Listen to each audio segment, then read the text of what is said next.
O Diyos, Ikaw ang tunay na dakila sa mundo. Ikaw ang haring nagmahal ng tulad ko. Ginawa mong lahat, pag-ibig mo ay tapat at wagas. O Diyos, wala nang papantay sa kabutihan mo. Ang ngalan mo'y itataas sa buhay ko. Sundin ang loob mo, iparinig ang nais mo. Sa lahat ng panahon.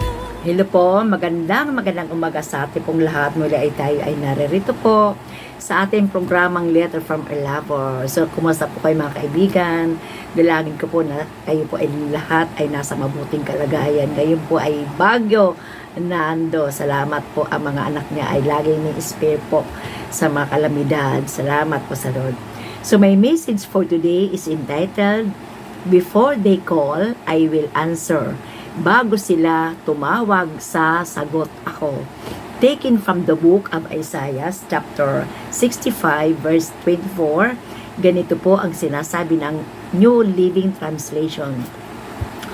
I will answer them before they are still talking about their needs. I will go ahead and answer their prayers. Ganito naman po ang sinasabi ng Tagalog, Magandang Balita, Biblia Version. Isaiah, Kabanata 65, Talata 24.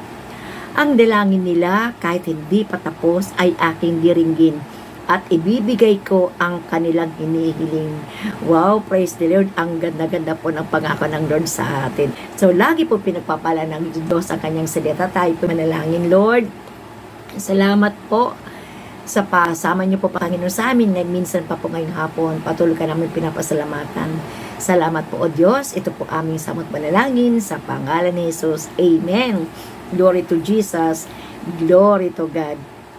God knows everything and everything.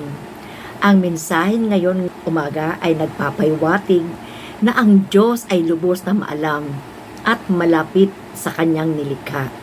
Nagpapakita ng lubos na pagiging mapagmahal ng Diyos sa kanyang bayan.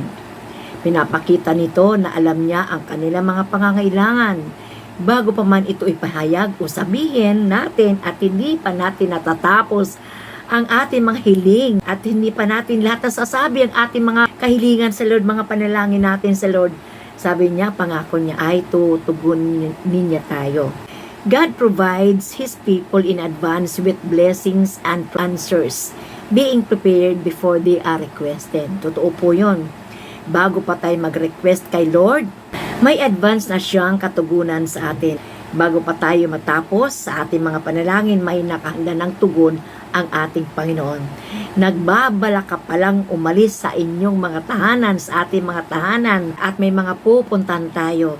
Nananalangin tayo ng kaligtasan at pag-iingat. Inihanda na ang iyong ligtas na daanan at pupuntahan.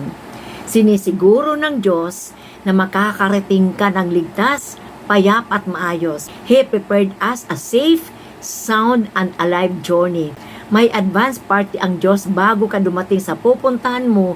May pinadala na ang Diyos para mag-escort sa'yo. Special talaga tayo kay Lord. Kaya wag tayo magtataka kung bakit tayo nakakalis atin mga tahanan at nakakauwi ng payapa at ligtas. Yan ay gawa ng Diyos. Pag tayo nagpipray, agad siya tumutugon. God is attentive to the request of His people. His response is being prepared before they are even requested. Sabi ko nga po kanina, ready to meet us where we are. Kaya, lagi kang manalangin at tumawag sa ating Panginoon. Nakakasigur tayo na nandyan ang Diyos para sa atin. Advance ang kanyang pagtugon, hindi kanya pahintayin. Hindi siya nahuli, laging nauuna. Laging maagap si Lord upang tugunin po tayo. Hindi mo na kailangan pang magmakaawa lumuhod o ano pa mang klaseng gagawing pagpahirap sa sarili para marinig ka lang ng Diyos. Hindi mo na kailangan magmakaawa kay Lord.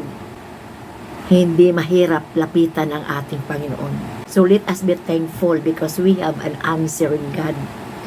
Diyos na tumutugon sa ating mga kahilingan, sa ating mga panalangin.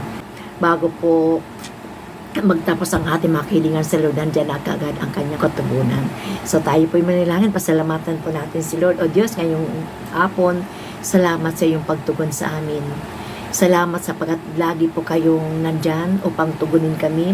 Hindi pa man po natatapos ang aming kahilingan. Nandyan na po ang iyong pag-abot sa amin, pagtugon. Kaya salamat po. Nagpupuri kami, nagpapasalamat sa marami pa pong kahilingan namin na iyong tutugunin ayon po sa iyong kalooban.